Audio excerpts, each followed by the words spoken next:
Welcome back to the Where's the Growth podcast. I'm your host, Ant Smith, and today we're going to be talking about maintaining and reviving old relationships. Let's jump right in. All right, so before we jump in and get started, I do want to start off by saying everything that I'm going to be talking about today is just based on my personal experiences.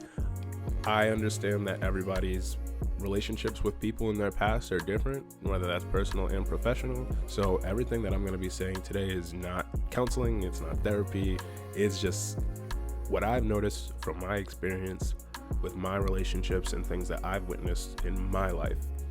So obviously take what you want out of it, but this does not apply to everyone.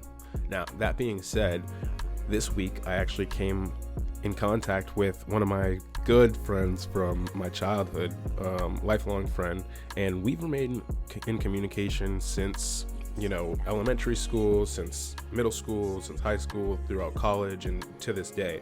So this is truly, I consider him one of my brothers, and he's someone that's super self-aware about how he's feeling, his emotions, how he interacts with people, the energy he puts off. And he's somebody that will actually remove himself and clearly communicate when he doesn't have the capacity to actually be fully present, give you his attention, and, be there and engage with you. So I appreciate that, because how many people in your life don't actually communicate when they are going through something, when they are on an emotional roller coaster, or just when they just simply can't talk, right? So this is something that I've been appreciative and tried to emulate in my life with my interactions and relationships with people. Now, that being said, he's also somebody that sporadically pops in and out of my life. So our communication kind of goes up and down on this roller coaster. There'll be some times where, we'll be able to hop on the phone and talk for 2 hours at a time, consecutive days, like back to back. And then there are times where we'll go a month or so without even speaking to each other.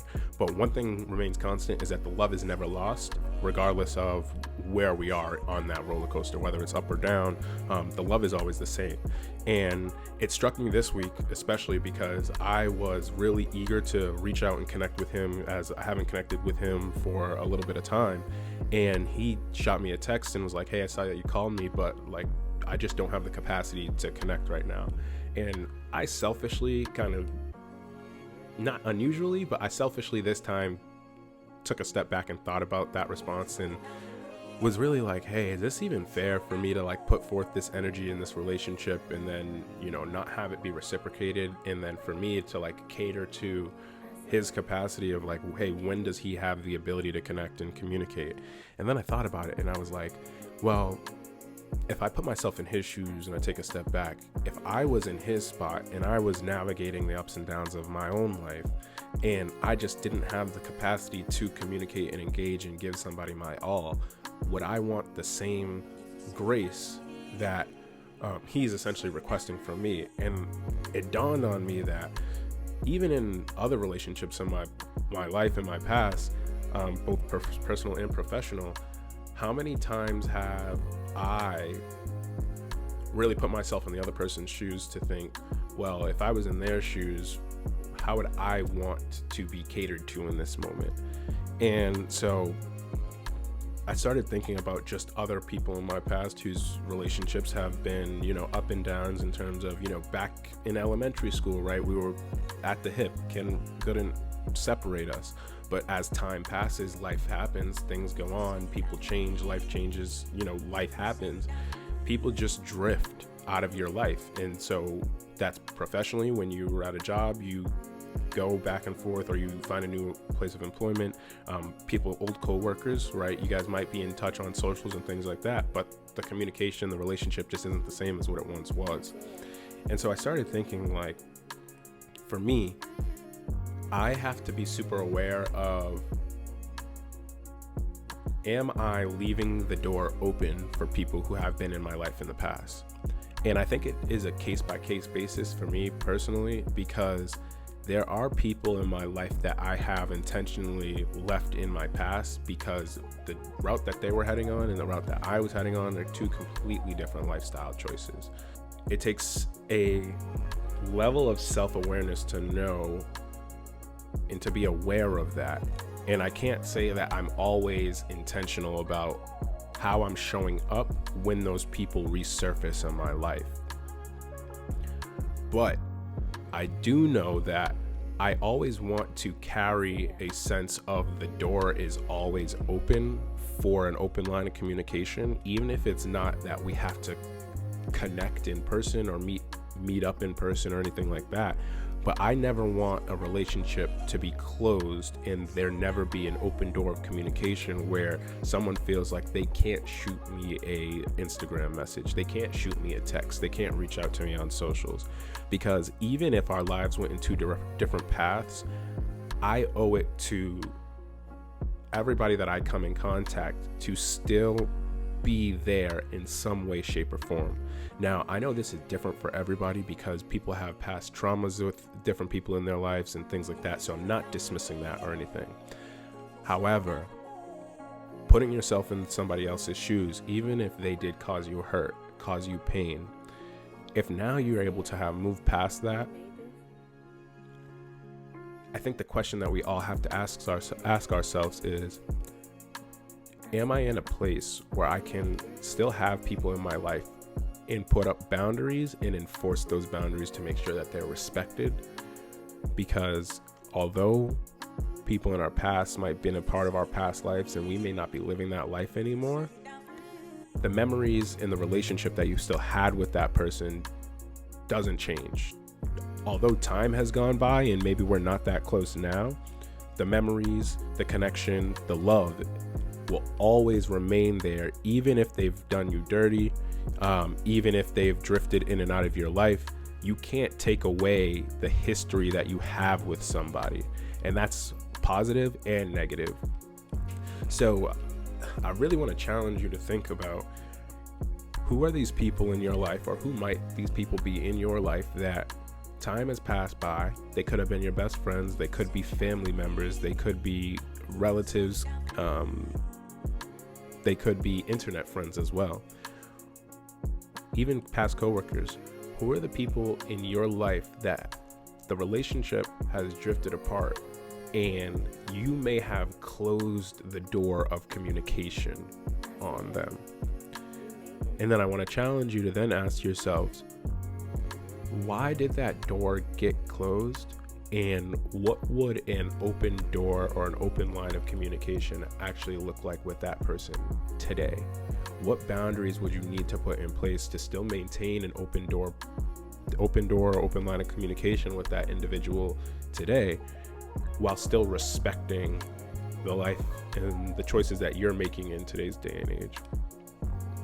Now, the second part of this that I want you to think about is, how deep do you actually want that relationship to be now? Because, and I see this all the time professionally, where we have our own selfish agenda, whether that's meeting with clients, whether that's selling a product, whether that's just your own financial gain. We have our own selfish agenda, and as a means of getting what we want, we simply focus on the transactional aspect of a relationship. And what I mean by that is we keep everything very surface level, where even checking in with friends, it's like, hey, how are things going? What are you doing this weekend? How's the family? It's very surface level. So I want to challenge you to think about, how deep do you actually want this connection to be, and how deep can you have a relationship with these people that you might be resurfacing from your past? Where this comes up for me professionally as well is, prior to having intention of showing up in the moment for the individual that's in front of me in my professional life, I was super focused on the transactional aspect of relationships, in the sense that, I make sure I know people's names, keep the conversation super light, very surface level of the weather, plans for the weekend, any trips are going on or anything like that. And what I noticed is, once I made the shift or that switch of really focusing on the individual and getting to understand that person that's in front of me, it really elevated not only my awareness and ability to connect with others, but it really elevated and strengthened the relationship as a whole, and has really allowed for other opportunities to manifest as a result. In saying that, there has to be a level of intentionality that I show up with, and that you show up with when you are trying to connect with these people, whether it's personally or professionally, because you have to know how you want to show up and what a successful interaction will now look like between this person. So using the example of somebody from your past, right? Let's say you drifted off, and I'll use the example of one of my other good friends from my childhood. We were at the hip all the way from, we'll say, middle school through high school.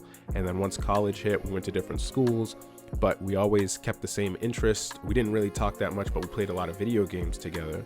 And even till this day, I haven't connected with him in, we'll call it like 4 or 5 months. But the moment I know that we hop on that video game together, it's like no time has passed. We pick up right where we left off. We can have some conversations and communication, and we've built up that bond over the course of the years through all the experiences that we had and the memories that we made as children and growing up and navigating life together in similar circumstances, both being, living in single parent households, being raised by our single mothers. So we both navigated those life experiences together. So we have that connection that we always will be able to actually connect over. But even so, we share similar interests too. So when we connect after all that time, we still have that bond that will never be broken, because that was the life that we both experienced together. Now, I know when we connect, him and I can ask those personal questions. I can go deeper with him to find out, like, hey, what struggles are you navigating now in your relationship? How is your relationship with your significant other going now? Last time we talked, I know you were struggling with, career progression and identifying like what you wanted to do with your life. Like, how has that journey been going since the last time we connected? But like really getting to know and understand the person and expanding on that relationship is something that I have to be intentional and aware of when we do connect after that time. So all that to say, you may want, or you may be compelled to then reach out to somebody from your past and try and open that door again and make it known that, hey, although time has passed, life has happened, and we've essentially drifted in our own directions, I want you to know that there is still an open door of communication where if you ever want to reach out, you ever want to connect, you want to grab coffee, you just want to hop on a quick phone call and catch up for 10-15 minutes, that door is always open. I want to challenge you to also know what boundaries you need to put in place if you are navigating and resurfacing a relationship that did come with a lot of pain, did come with a lot of hurt, did come with a lot of challenges. Be aware of what you want out of this connection moving forward and what you're willing and not willing to tolerate by leaving that door open. And that's really all I got this week. I love y'all. I'll see y'all next week. Stay blessed, and I'm out.